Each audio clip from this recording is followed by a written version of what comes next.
There's a woman in my town who bakes sourdough bread in her home kitchen and sells it out of a little wooden shed at the end of her driveway. No storefront, no farmer's market booth, no guessing how many loaves to make. She posts a drop on Hot Plate. That's her online ordering page. Customers pre-order and pay. She bakes exactly what's sold, and by pickup day, the shed is empty every single week. And a few streets away, there's a jam stand. Same idea, small, local, the kind of thing you could drive right past, except people don't drive past it. They stop, they buy, they come back. I'm telling you these two stories because this video is about jobs that look exactly like that. Real, local, relationship-based, and a lot more sophisticated than they look from the outside. A couple of years ago, I made a video about jobs for women over 50. 2.5 million of you watched it, and the comments never stopped. Women sharing what they tried, what worked, what didn't, and what they wished they'd been on the list. So today I'm back with 15 completely different ideas. Not a repeat, not a refresh, a whole new list. And this time, for every single one, I'm telling you exactly how to find your first client. Before we get into the food-related ones, I want to cover something that nobody else in these videos ever mentions. Cottage food laws. This is very important. Most states allow you to sell non-perishable homemade food directly to customers without a commercial kitchen. Breads, jams, cookies, fresh produce, generally fine. Perishable meals, casseroles, anything that needs refrigeration, not from your home kitchen. Spend 5 minutes on Google and search your state's cottage food law. You'll know exactly where you stand before you take a single order. Hi there, my friend. Welcome back. If you're new here, my name is Sarah. I'm a certified financial coach, and I help midlife women stop spending on the life they were sold and start saving for the life they actually want. Now, if that sounds like you, stick around and subscribe. My free newsletter and my book, Fundamentally Frugal, are both linked below. Come find me there. First, some things that you can start this week. Number 1, sourdough artisanal bread baking. That woman with the shed, she uses a platform called Hot Plate to run the whole operation. Here's how it works. She posts a drop. Sourdough pickup this Friday. 20 plain loaves, 8 jalapeno cheddar. Customers pre-order and pay online. She bakes exactly what's sold, and pickup happens right from that little shed in her driveway. No food waste, no unsold inventory, no standing around a booth hoping people show up. Hot Plate handles the payments, the inventory limits, the text reminders, and everything in between. And her customers aren't strangers. They're neighbors who follow her on Facebook. They get text messages and click her Hot Plate link when a new drop goes up. That's the whole model. You can set up a Hot Plate page for free. Your first drop is a post in your neighborhood Facebook group with a photo of your loaf and a pickup time. Number 2, jam making, pressure canning. If baking isn't your thing, the jam stand might be. Jams, preserves, pickles, vegetables, flavored salts, all squarely within cottage food laws in most states. You can sell them from your home at farmers markets, crafts fairs, or through a simple Facebook marketplace listing. Same Hot Plate model works here too if you want to do pre-orders. But honestly, your first sale is usually a neighbor who says, "Wait, you make that?" Start there. That question is your entire business plan. Number 3, wash, dry, fold laundry service. You take in laundry, you wash it, dry it, fold it, bag it, return it. Charge by the pound or by the load.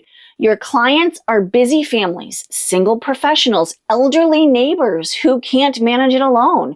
Find them on Nextdoor and your neighborhood Facebook group. One sentence is all you need. I offer wash, dry, and fold laundry service. Pickup and delivery available. Price it fairly, and your first client will send you 3 more without being asked. Number 4, in-home dog boarding private clients. Not Rover, not an app, private clients. In your home, on your terms. There's a real difference between charging $25 a night through a platform that takes a cut and charging $50 a night directly to a repeat client who recommends you to every dog owner they know. Post on Nextdoor, tell your neighbors, One happy dog owner becomes 5, and the referral network is almost automatic. Number 5, Airbnb turnover cleaning. Regular house cleaning pays $15 to $20 an hour. Airbnb turnover cleaning pays significantly more, and it's shorter, more defined work. You show up, you turn the space, you leave. There's an app called Turno that connects cleaners directly with Airbnb hosts in your area. There are also local Airbnb host Facebook groups where hosts are constantly looking for reliable help. Reliable is the whole job description. Show up on time, do it right, and you'll never be without work. Next, these are side hustles that you can build over the next month. Number 6, weekly meal prep in your client's home. Here's where the cottage food rule comes back in. You cannot prep and sell perishable meals from your own kitchen, but what you can do is go to your client's home, shop for them, cook in their kitchen, clean everything up, and leave a full week of meals in their refrigerator. That's a personal chef service, completely legal, in high demand, and it pays well because it's not just the cooking they're buying, it's an entire week of decisions they no longer have to make. Find clients and local family Facebook groups, offer one free session to your first client, and ask for a referral. Now, if I could find someone in my area who does this, I would not hesitate to get 3 to 4 dinners a week from them. This is something that I would love. Farmers market vendor. Bread, jam, cookies, produce, plants, crafts, candles. If you make anything at all, there's likely a farmer's market near you with customers who prefer buying from a real person over a grocery store or Amazon shelf. Contact your local market about vendor applications. Most have a wait list, so apply now even if you're not ready. Show up consistently, learn what sells, and let your regulars become your marketing department. Number 8, estate sale manager. This one flies completely under the radar. When families need to clear out a home after a move, a loss, a downsize, they often have no idea what to do with decades of belongings. An estate sale manager organizes everything, prices it, markets it, runs the sale, and takes a percentage, typically 20 to 30%. No startup costs and no inventory. Just organization, follow through, and the ability to handle emotional situations with grace. Find clients through Nextdoor, senior centers, and local churches. This one spreads entirely by word of mouth. Number 9, private grocery shopper, not Instacart. Instacart takes most of the margin and treats you like a gig worker. A private grocery shopper builds a small roster of regular clients, elderly neighbors, busy families, someone recovering from surgery, and shops for them weekly, paid directly. Your clients are already around you. They're at your church. They're the parent of a friend who just had a hip replacement. They're the neighbor who mentioned offhand that getting to the store has gotten harder. Post again on Nextdoor. That's your best friend here. Tell the people you're available. One client becomes 5. Number 10, garden surplus, produce stands. If you grow anything, tomatoes, zucchini, herbs, cut flowers, you're sitting on inventory right now. A sign at the end of your driveway, a Facebook marketplace listing, a post in your neighborhood group. That's all it takes to turn garden overflow into some grocery money. This has the lowest barrier to entry on the entire list. You're already growing it. You're just not charging for it yet. It's almost the perfect time of the year for this. There are many of these types of side hustles where I live, from blueberries to snapdragon flowers to eggs and veggies. Okay, we're halfway through, and I saved some of the most surprising ones for the end, including one that most people completely overlook. And it's one of the highest hourly rates on this entire list. This last group, group 3, learn it and then earn some money. Number 11, pressure washing. That's it, pressure washing. One machine, which you can rent before you ever buy, and the hourly rate in most areas runs between $50 and $100.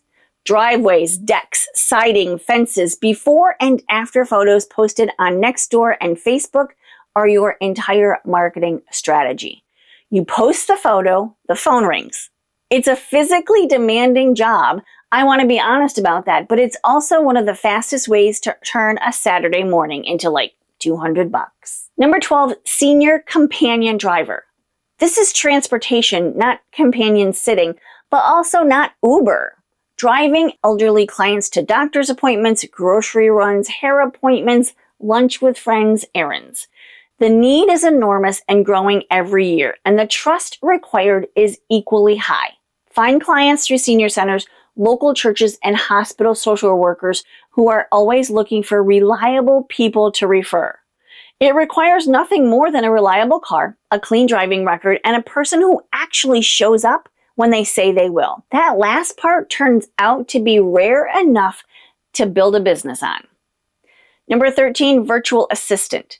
In 2026, a VA who understands how to use AI tools to help small business owners is worth significantly more than one who only handles email and scheduling. You don't need a degree, you need organization, reliability, and a willingness to learn tools that most small business owners find genuinely overwhelming. Find clients in VA-specific Facebook groups, on LinkedIn, and through your own warm network. Someone you already know probably needs this right now. And I have a resource for this specific one. I'll link it in the description below. Number 14, bookkeeping. The entry point has gotten easier than most people realize. QuickBooks has free tutorial videos on YouTube. So does Wave, which is a completely free accounting platform.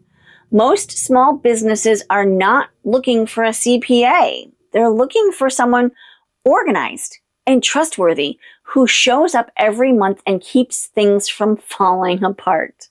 Find them at Chamber of Commerce events and in local small business Facebook groups. Number 15, proofreading, copy editing. And finally, completely underrated. If you're a strong reader, if bad grammar makes you twitch, if you catch typos that other people walk right past, proofreading is a skill people will pay for.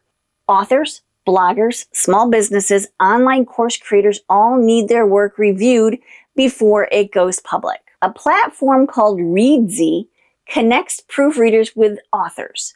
LinkedIn connects you with businesses. And honestly, the woman who makes the jam down the street could probably use someone to proofread her labels. Most of us are already knowing the obvious stuff, right? Start a YouTube channel, get on Etsy, build a following. But there's a whole second layer here that nobody really talks about. The real, local, relationship-based work that doesn't require a platform or a profile picture or a ring light. It just requires showing up and doing it well. There will always be beautiful things to buy and shiny new opportunities that promise everything. But these 15, these are the ones that actually pay. Which one is calling your name? Leave it in the comments. And if this video spoke to you, please don't forget to like, share, subscribe, and watch this video next.